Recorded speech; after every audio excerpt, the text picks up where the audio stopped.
কালকে তো একজনের বাসায় দাওয়াত আসলে সে দাওয়াত খেয়ে এসছে, আর সেজন্য কালকে আর কোনো রান্না বাড়া হয় না। তো আজকে দেখেন বাজারে গেছে, যা দেখে বাজারে কোনো কিছুই পছন্দ হয় না। বাজার আছে হালকা পাতলা সকাল দিকে, কোনো বাজারে পছন্দ হয় না। আমার শীতকালে সবজি ছাড়া কোনো তরকারি পছন্দ হয় না। আমার তরকারি কিনতে গেলে মানে মাথাটা এত গরম হয়ে যায় যে কী থুয়ে খেয়ে নিব। এমনিতে মন মেজাজ ভালো না, আবার তরকারি দেখে আরও মন মেজাজ ভালো না। পরে কী করলাম, খালি ডিম নিয়ে আসছে, না 2টা ডিম পেঁয়াজ দিয়ে ভুনা করছে, সাথে আলু ভর্তা করছে, যে এগুলো দিয়ে আমার একজন মানুষ চলে যাবে। তো হ্যালো গাইস, কী অবস্থা? আশা করি সবাই ভালো আছেন। তো দেখেন এখন আমি ডিমগুলো সিদ্ধ ভাতের সাথে সিদ্ধ দিছিলাম, আলাদা করে সিদ্ধ দেন যাতে শর্টকাট রান্না হয়ে যায়। 2টা শিম আলাদা কীভাবে সিদ্ধ দিব সেজন্য পরিত করে দিয়ে ভাতের মধ্যে সিদ্ধ দিছি।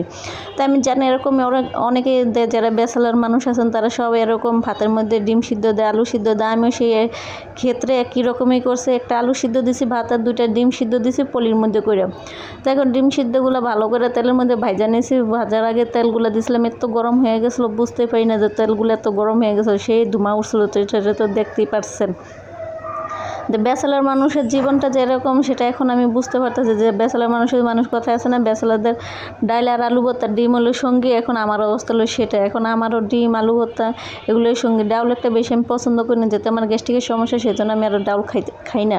সেজন্য এখন দেখেন ডিমগুলো ভালো করে লাল করে ভাজা নিয়ে এখন পেঁয়াজগুলো পরিমাণ মতো বেশি করে পেঁয়াজ দিয়ে দিচ্ছি, সাথে কাঁচামরিচ দিয়ে দিচ্ছি। এইগুলো পেঁয়াজের সাথে একটু হালকা করে ভাজা করে নিয়ে উঠিয়ে নিয়ে ধুয়ে দিব, যাতে আলু ভর্তা করা যাবে, যাতে আলাদা করে না ভাজাভাজি করা লাগে। সেজন্য এখান থেকে একটু হালকা উঠিয়ে নিব, নিয়ে পরিমাণ মতো দিয়ে পরে আলু ভর্তা করে নেব। তো একটা মজার কি ঘটনা জানেন, সেটা অবশ্যই দেখতে পারবেন। তো এখন পেঁয়াজগুলো ভালো করে ভাজাভাজি করে নিতেছি। এরকম জীবন, ব্যাচেলার জীবন, এখন বুঝতে পারতেছি ব্যাচেলার জীবনটা কত কষ্টকর।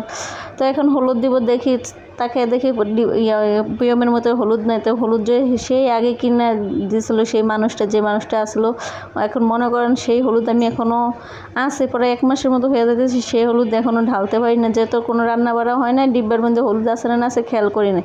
এখন আজকে ডিম ভুনা করতে এসে দেখি হলুদ নেই, পরে ডিব্বার মতো হলুদগুলো ভরে নিলাম। তো ফাইনালি এখন পেঁয়াজগুলো ভাজাভাজি হয়ে গেছে। এখন একটু হালকা করে ওই যে আলুর সাথে উঠিয়ে নিব, যে দেখতে গেছেন 2টা আলু সিদ্ধ করে রাখছি ভাতের মধ্যে দিয়ে, সেই আলু 2টা ভর্তা করব। ভর্তা করে আজকের দিনের জন্য এটাই চলে যাবে রাত্রে আর দুপুরে। সকালে যেহেতু কোনো কিছু খাওয়া হয় নাই, সেজন্য রাত্রের চিন্তা দুপুরের চিন্তা করে একটু 2টা ডিম ভুনা করে নিলাম।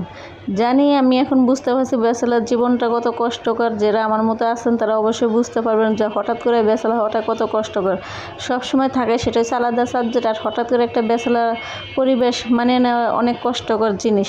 তো দেখেন একটা মজার জিনিস, এই যে বলছিলাম যে একটা মজার জিনিস কী হয়েছে, আমি যে ক্যামেরাটা অন করি নাই সেটা আমি বুঝতে পারি না। ক্যামেরা অফ থাকা অবস্থায় আমি আলু ভর্তাটা তো করে ফেলাইছি, এখন দেখি আমার ক্যামেরা অফ হয়ে রয়েছে। কিরে অফ কেন? পরে তাকে দেখি ক্যামেরা অন হয় না। পরে একটু ক্যামেরা অন করে ভর্তাগুলো বানানোর চেষ্টা করছি। তো ভর্তাগুলো বানানো প্রায় শেষ হয়ে গেছে। এখন আমি ডিম বোনাগুলো হয়ে গেছে, পরিমাণ মতো জিরা দিয়ে ভালো করে একটু পানিগুলো হালকা হালকা একটু ভিজা ভিজা থাকবে, যাতে ভাতগুলো খেতে পারি, গলার মধ্যে না আটকে, যেহেতু ভর্তা দিয়ে ভাত খাবো সেজন্য। তো এখন রান্না শেষ হওয়ার পরে যেটা আমার অভ্যাস একটা পরিবর্তন হয়, সেটা আমি চুলাটা মুছে নিলাম।